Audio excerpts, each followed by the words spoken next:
Why do I say that everybody that's a hot rodder needs a lathe? Whether you know how to use a lathe or not, I'm not formally trained. Let's just say I don't properly know how to use a lathe. But you fiddle around with one long enough, you'll figure some things out. You really want one. If you're going to play hot rods, you really want a lathe.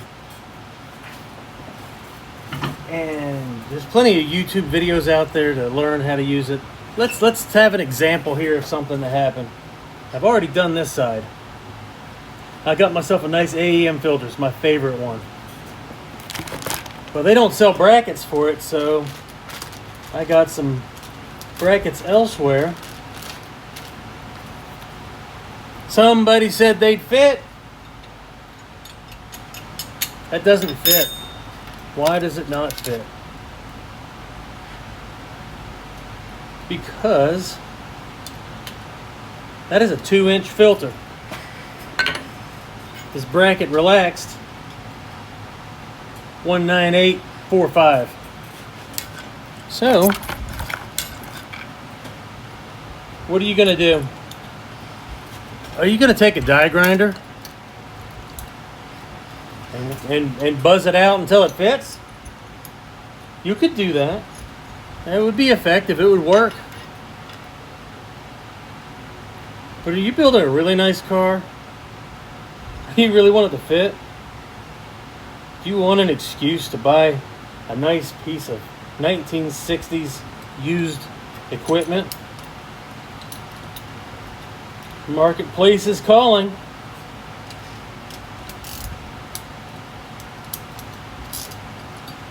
What I did here is I put a little spacer in there so I could tighten this up and it wouldn't squeeze anymore. I get close to a perfect round. Now the fun part about this, I got a 3-jaw chuck. The thickness here happens to be the same thickness as there. So let's chuck this up. And I'm not going to clear because I put those pieces of wood in there to space it. We need those flat, so let's move them around a little bit. And I didn't tighten the bolt a lot.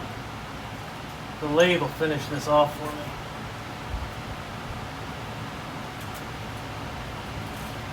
So, don't leave that key in there. If you turn this on, that's going to sling out and it'll hurt. So, let's take this over here and let's see if that looks round, or that looks pretty centered, huh? So, safety glasses. Yeah, trust me, they're on now. I'll try to do this with one hand. All right.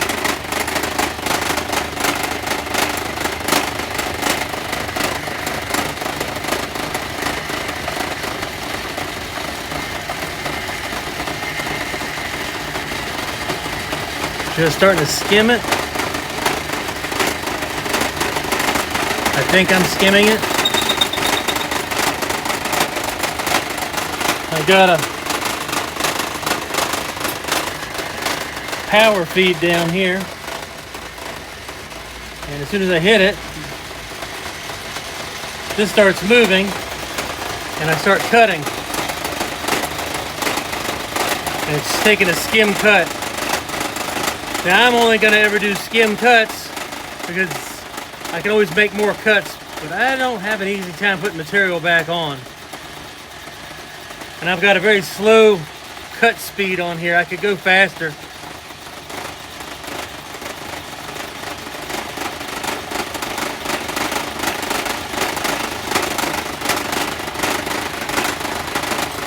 Now I know you should measure after each pass, but I know this has got a couple passes to make, so I'm gonna back this off of here.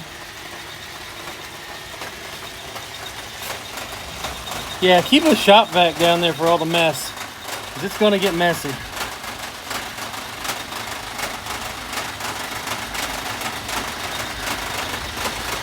I'm still trying to figure this camera stuff out.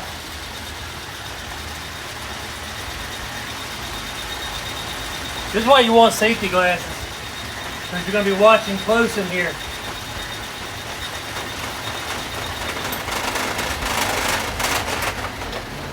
I can really hear the professional machinists criticizing me on my methods.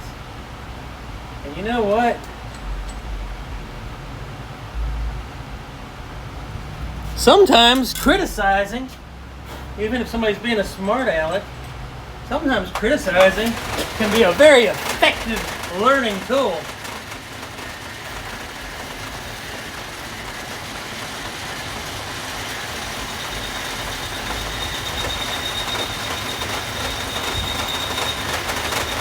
I'll just keep making passes. And I'd use this to measure it off, but everything, when you buy an old used lathe, you're buying cheap because they're mostly wore half out. So a lot of this has to be done by feel.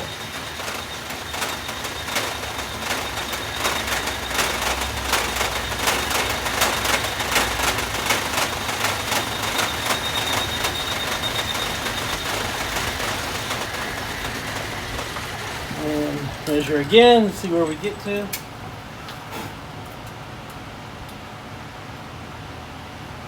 On my way to that 2-inch, and I'm 19805.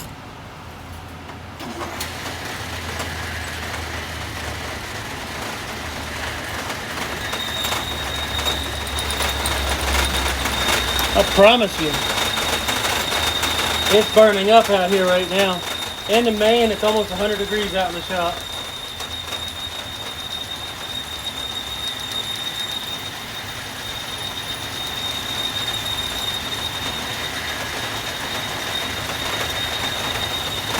Think of how much time having a lathe will help you out.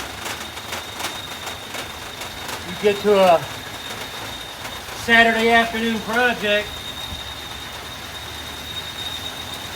something doesn't fit, you need to open it up a little, like these brackets. You weren't expecting it to not fit. Find out it doesn't fit, what are you going to do? You're going to die grinder it out. If you want it real nice, $199.30. You're going to contact your machinist buddy who's out on his boat, out camping with his family, something like that. Or you're going to wait till Monday and then get in line. Yeah, he might do it for you for inexpensive, but what's your time worth? Stopping your project, waiting. You might have 5 people in front of you in line. You know, a machinist doesn't care about a little $20 job. He's got some high dollar work to do. He's not going to stop for you. So less than $1,000. This is a 1964 machine. It's half wore out, but it's doing everything I need. I've cut some hubs down so I can fit rotors over top.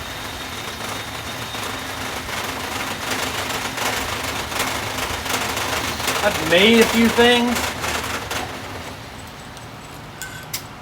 I make stuff for sure. Hey, I'll tell you one thing. Modifying AN fittings.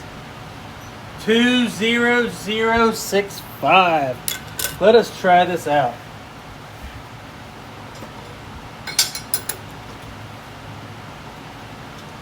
And my little spacer just fell out.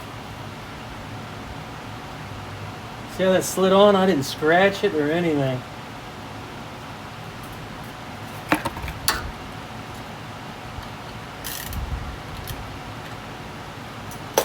I almost dropped it.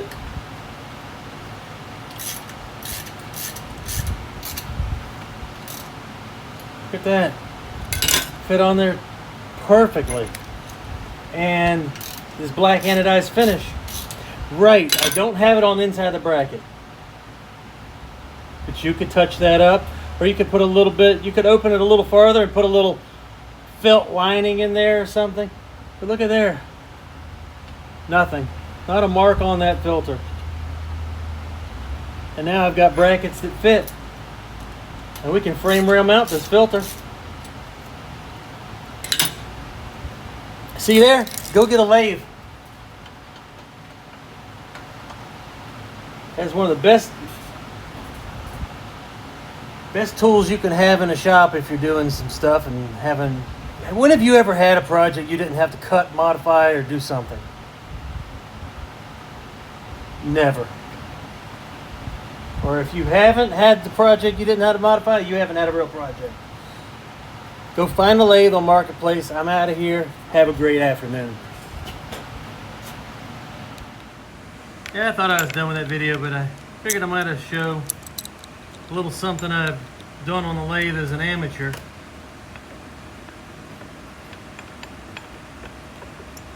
See, I thought that was kind of ugly. So you can get a lot of good aluminum stock from Amazon, and it's inexpensive. So I made that beauty piece for my supercharger. And if I get a little better at it, maybe I would drill some slots like that. Who knows? But that's the kind of crap I've been making so far with my lathe. Go ahead and get you a lathe. Start fiddling with scrap metal and move on to buying some cheap stock and making stuff. It's fun.